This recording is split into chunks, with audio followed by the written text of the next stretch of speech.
What time do you eat dinner? The answer could determine your health. Time-restricted feeding is a type of intermittent fasting where you eat within a time window. The most popular is 16-8.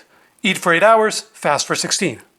In the last video, we looked at fasting for 24 hours or more, like alternate day fasting or 5-2, where people fast 2 days a week. We were trying to figure out two things. Number one, can intermittent fasting deliver benefits? It clearly can. Weight loss and many metabolic benefits that come with it. And number two, are those benefits unique to intermittent fasting? Because that informs our decision. If the benefits are specific, then we should all be fasting. And if we're not, we're leaving benefits on the table. But if they're not unique, if I can get the same benefits with another method of weight loss or calorie control, then intermittent fasting is another viable option on the menu. Human trials comparing fasting to other methods of calorie control, by and large, show a tie.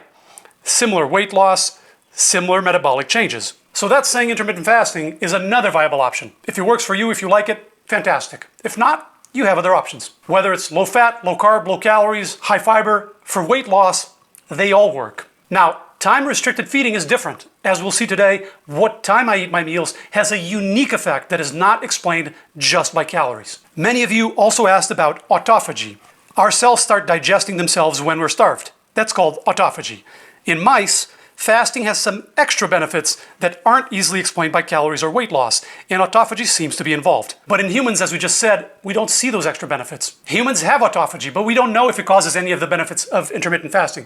It's extremely difficult to prove that experimentally. So it's an interesting discussion, but for practical purposes, it doesn't change much. And the whole point of these videos is to be practical and straight to the point. That said, autophagy has become a buzzword, so I probably should have brought it up just to clarify why I don't think it's central, because people are going to be wondering about it anyway. Lesson learned. Several people also asked, why didn't you talk about appetite and hunger? Because some studies report more hunger on intermittent fasting and others don't. It probably varies between people. Some people do better on it than others. If you feel good on it, if it helps you lose some extra pounds, great. By the way, I love the intelligent disagreement. Critical thinking is the whole point of these videos, so by all means, keep it coming. Okay, so that's fasting for 24 hours or more. What about meal timing within each day? The so-called time-restricted feeding. When people restrict their eating window, like the 16-8, they tend to eat less overall and lose weight. That's a good thing if you have some extra weight to lose. So again, valid weight loss strategy. Now, are the benefits unique? Does time-restricted feeding offer benefits beyond just the calories and weight loss? Same question we asked earlier. Yes, it seems it can. People eating the same calories at different times of day show different benefits. One group had their meals at what most of us would call normal times. Breakfast in the morning, lunch in the middle of the day, and dinner in the evening. The other group had the same exact 3 meals, but all concentrated early in the day.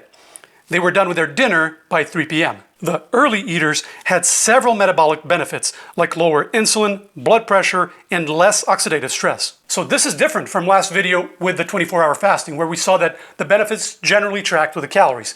Here we have people eating the same foods, the same calories, just different times, and getting different results. This is a sensational finding. In fact, when the first studies came out showing this, I didn't believe it. I thought it was an artifact. But then more studies kept coming out with similar conclusions, so I did what any scientist has to do when faced with enough evidence. I changed my mind. What we eat is crucial, but when we eat it seems to be a factor as well. I'm so impressed, I'm on a 16-8 myself. Except I eat for 16 hours and fast for 8, and the 8-hour fast happens to coincide with my sleep. Still counts. Okay, hold on a sec. This is a little confusing. The benefits of fasting for 24 hours are all about the calories, but fasting for 16 hours gives us benefits beyond just calories and weight loss? Huh? How can that possibly be? Well, fasting may not be the key factor. In this study, both groups ate their meals at quote-unquote normal times. Breakfast in the morning, lunch in the early afternoon, and dinner in the evening. Both groups had the same total calories over the course of the day, but one group had more of their calories at breakfast, while the other had more at dinner. The people eating the big breakfast had better glucose metabolism and felt more satiated than the group eating the big dinner. They even lost more weight. That's insane. They ate the same amount of calories, they fasted the same amount of time, and yet one group lost more weight, just by distributing their calories at different times. Now, some people might see this result and go, oh, so calories don't matter. Let's not make that mistake. Calories matter enormously, but they're not the only factor. Calories being equal, having them earlier in the day seems beneficial, even without fasting. So these are stunning results.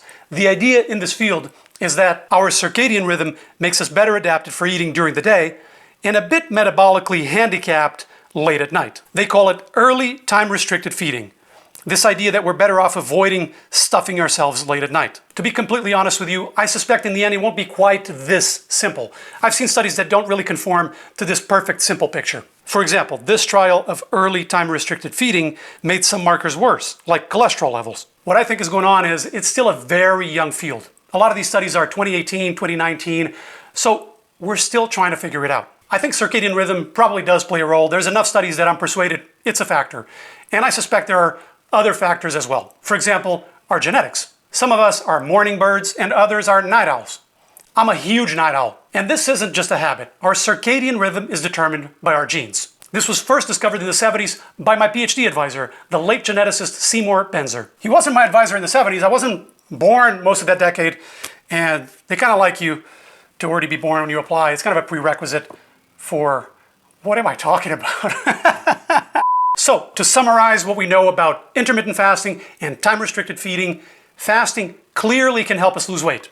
No doubt about that, with the metabolic benefits that come with it. Does it have additional benefits beyond the calories in the weight loss? Maybe not the fasting per se, but meal timing seems to. Shifting most of our intake earlier in the day, having an early dinner or a light dinner, seems to provide benefits beyond just the calories and the weight loss, at least for some of us. When it comes to food, what may be the star of the show, but when is a talented supporting actor. Coming up, we'll tackle the olive oil controversy, ruffling feathers every week here at Nutrition Made Simple. In the meantime, check out this video on how to get rid of junk foods, and here's the one on longer forms of fasting from last week. Check it out. What time do you eat? I need a haircut.